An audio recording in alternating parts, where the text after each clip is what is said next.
urime. Ndërkohë, pas vitesh përgatitje, planifikimi e ëndërrimi, Mehmeti II do t'i shtonte një tjetër kuror sultanatit Osman, atë të perandorit të perandorisë romake. Më 29 maj të vitit 1453, Konstantinopoja, kryeqyteti i perandorisë bizantine, u pushtua nga osmanët.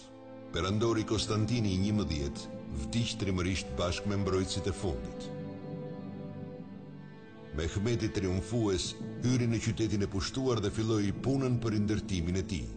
Ai ndryshoi emrin e qytetit në Stambol dhe nga ai çast do të njihet edhe vetë si Mehmet Fatiu apo Mehmet Pushtuesi.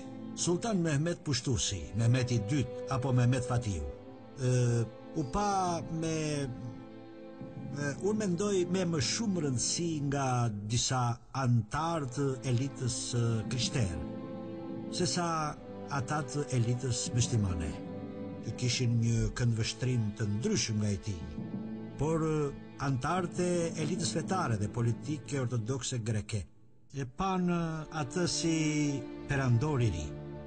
Ai që kontrollonte Romën ishte perandor dhe me këtë nënkuptohej Roma e re, Konstantinopoja, duke u bërë sundimtari i Konstantinopojës. Mehmeti bëi kështu perandori i ri.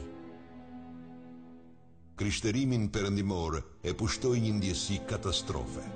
I përjetësuar prej kohës me smiteve të historisë, pushtimi i Konstantinopojës shënon pikën ndarëse të mesjetës nga epoka moderne. Për më tepër, Stambolli kontrollonte lidhjen ndërmjet Europës dhe Azisë.